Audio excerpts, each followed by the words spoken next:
Good morning. Yeah, we have fun with this. Charlie is awesome. He's one thing he loves. He's a diehard Razorback fan.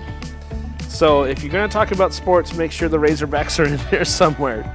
Charlie is a sweetheart. He's kind of our greeter sometimes. He likes to hang out front before work. Charlie is always great about seeing me in the morning when I'm here. Be sure to open my door. He likes to talk about the Razorbacks. I get here about 6:30 in the morning, top off my coffee, go hit the bus, check it out, make sure it's nothing wrong with it. Charlie, is my hair okay for the camera, buddy? Man, sorry about that. I like to get it crazy because that's how I get my charge when I come to work too, is I interact and we laugh and we have fun and then everybody's excited when we hit work. Open Avenues is a nonprofit. We provide employment education and employment opportunities for adults with disabilities. When he was 1.5 years old, he got really, really sick, had real high fever. We took him to the doctor and found out that he did, in fact, have brain damage from the high fevers that he had had. His input was not affected, but his output was. And he explained it by showing us some pictures, and there was a picture of a car, and he asked Charlie what that was, and he couldn't tell him. But when the doctor said, "Charlie, where's the car?" he pointed to it. It's got to be frustrating, to be able to understand everything everybody's saying, but not to be able to respond back in like manner.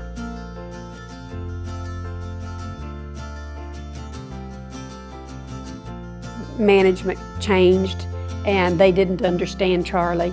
The fact that he was not as productive as some of the others, they said they weren't a babysitting service. I mean, it's just so sad that people are not educated to people with special needs, because it really, really hurt Charlie, because for 25 years he had been one of their faithful employees. In the meantime, I got in touch with the Adult Development Center back then, so Charlie was able to go back to work there. He's been there ever since. It's about, 10 years? I think so. That he's been at Open Avenues. Hey, honey. How are you doing today? The things that you think of are intellectual disabilities, Down syndrome, cerebral palsy. But we also serve people who have head injuries. We have people here who have mental illness.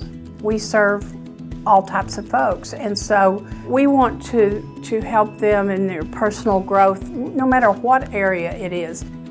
We tend to get our friends through work. The commonality of working or doing the same type of job. Our society can be very isolating if you don't have a common denominator with other people. A lot of people complain about their jobs, and for many of the folks that are in our program, that's not the case. They love their job. They feel good about themselves because they get up and go to work, and there's some dignity in that. He is a contributing member of society when he's there working, because he will not go to work. He loves going to work. I can literally put him on any job. If I know he doesn't like the job, "Hey Charlie, I'm in a bind, could you help me out?" And the type of person Charlie is, he will help you. You're an adult in the adult world when you're working, regardless of what you're doing, regardless of how fast you can work. And the folks here are very proud to be working and contributing. One of the things that the doctor explained to me, that he probably would never be a rocket scientist. But you know what? His work at Open Avenues, to him, he is a rocket scientist. Please take a minute to think about life in someone else's shoes. Somebody like Charlie, maybe. Someone who wants the opportunity to work, just like anyone else. Open Avenues provides an opportunity for people with disabilities to enjoy the opportunity to work and the sense of purpose that that provides. But they cannot do it without our support. So please join me today in making a donation to Open Avenues. Your donation will open avenues of opportunity for people like Charlie and others who want the opportunity just to achieve their full potential and maybe become a rocket scientist.